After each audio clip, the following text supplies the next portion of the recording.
Welcome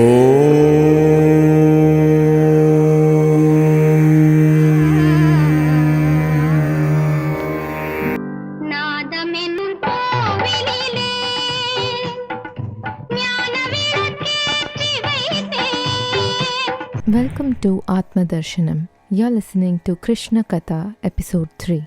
At the time of Krishna's birth, the planetary systems were automatically adjusted so that everything became auspicious. At that time, in all directions, east, west, south, north, everywhere, there was an atmosphere of peace and prosperity. There were auspicious stars visible in the sky, the rivers were flowing full of waters, and lakes were beautifully decorated with lotus flowers. The forests were full with beautiful birds and peacocks. All the birds within the forest began to sing with sweet voices, and the peacocks began to dance. The wind blew very pleasantly, carrying the aroma of different flowers, and the sensation of bodily touch was very pleasing. In the heavenly planets, the angels and their wives, the devas and their wives began to dance. The great sages and the devas, being pleased, began to shower flowers. At the seashore, there was the sound of mild waves, and above the sea, there were clouds in the sky which began to thunder very pleasantly. When things were adjusted like this, Lord Vishnu, who is residing within the heart of every living entity, appeared in the darkness of night as the Lord himself before Devaki. Although the moon was incomplete on that night because of the Lord's appearance, the moon was in an overjoyous condition, so by the grace of Lord Krishna, he could appear just like a full moon. Vasudeva saw the wonderful child with 4 hands holding conch shell, club, disc and lotus flower, wearing the jeweled necklace of Kaustubha stone, dressed in yellow silk, appearing dazzling like a bright blackish cloud, wearing valuable bracelets, earrings and similar ornaments all over his body, and beautified by an abundance of hair on his head. Due to the extraordinary features of the child, Vasudeva was struck with wonder. How could a newly born child be so decorated? Vasudeva could therefore understand that Lord has now appeared. Over and over again, Vasudeva glanced at his child and thought how to celebrate this auspicious moment. When Vasudeva was fully convinced that the newborn child was the Lord himself, he bowed down with folded hands and began to offer him prayers. At that time, Vasudeva was in a spiritual position and he became completely free from the fear of Kamsa. Vasudeva then began to offer his prayers. My dear Lord, I can understand who you are. You have so kindly appeared in my home. The purpose of your appearance is to kill the followers of the demoniac rulers of the world who are in the dress of royal prince but are actually demons. I am sure that you will kill all of them and their followers and soldiers. I also understand that you have appeared in order to kill the uncivilized Kamsa and his followers. But knowing that you were to appear in order to kill him and his followers, he has already killed so many of your elder brothers. Now he is simply awaiting the news of your birth. As soon as he hears about it, he will immediately appear with all kinds of weapons to kill you. After hearing the Vasudeva, Devaki was very frightened because of her brother's atrocities.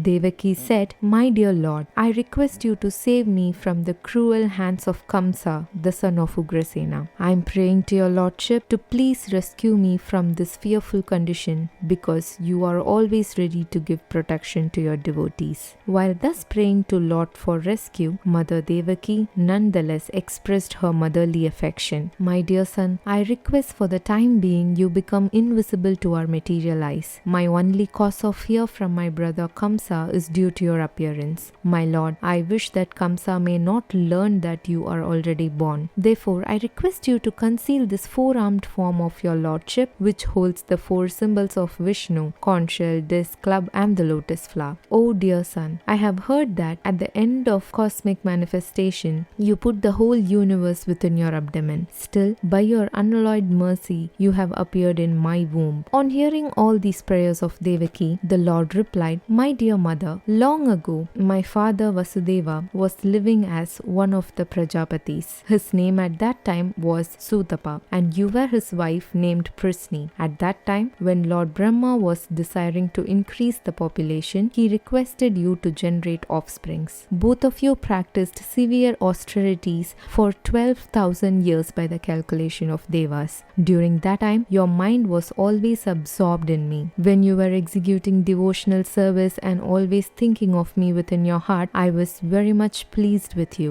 O sinless mother, your heart is therefore always pure. At that time also, I appeared before you in this form just to fulfill your desire. You wished to have me born as your son. Although you saw me personally, instead of asking for your complete liberation from material bondage, you asked me to become your son. I was born to you and my name was Prisnigarbha. In the next millennium, you took birth as Aditi and Kashyapa, and I again became your child of the name Upendra. My form was just like a dwarf, and for this reason, I was also known as Vamanadeva. I gave you the benediction that I would take birth as your son 3 times. The first time, I was known as Prisnigarbha, son of Prisni and Sutapa. In the next birth, I was Upendra, the son of Aditi and Kashyapa. And now for the third time, I am born as Krishna, son of Devaki and Vasudeva. My dear father and mother, you have therefore raised me many times as your child with great affection and love, and I am therefore very much pleased, and I assure you that this time you shall go back home, back to Godhead, on the account of your perfection in your mission. I know you were very concerned about me and you were afraid of Kamsa. Therefore, I order you to take me immediately to Gokula and exchange me for the daughter who has just been born to Yashoda. Having spoken thus to his father and mother, Krishna turned himself into an ordinary child in their presence and remained silent.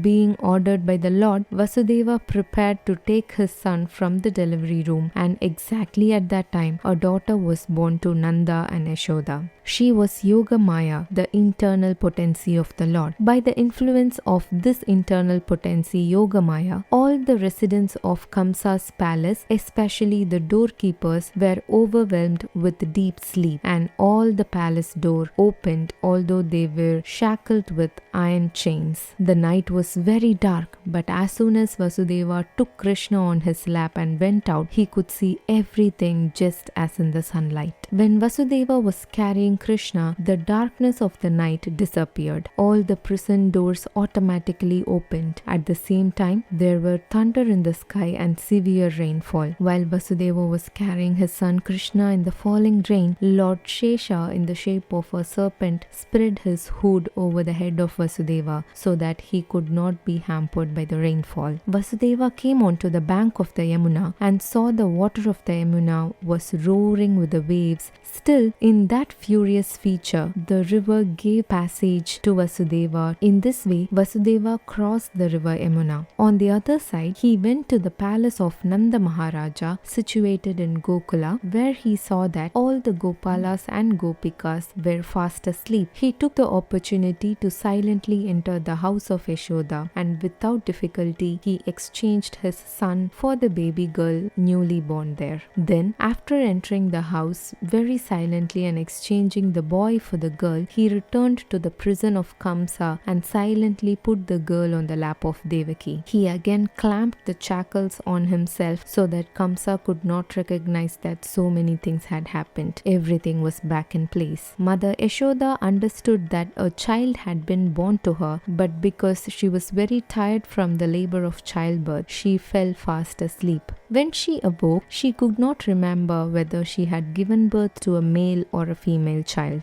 Although Krishna was the real son of Vasudeva and Devaki, because of Kamsa's atrocious activities, Vasudeva could not enjoy the birth ceremony of his son. The next day, it was declared that a male child had been born to Yashoda. Nanda Maharaja, the foster father, celebrated the birth ceremony of Krishna very joyfully. Thank you for listening to Krishna Katha. Stay tuned for the next episode. Namaste.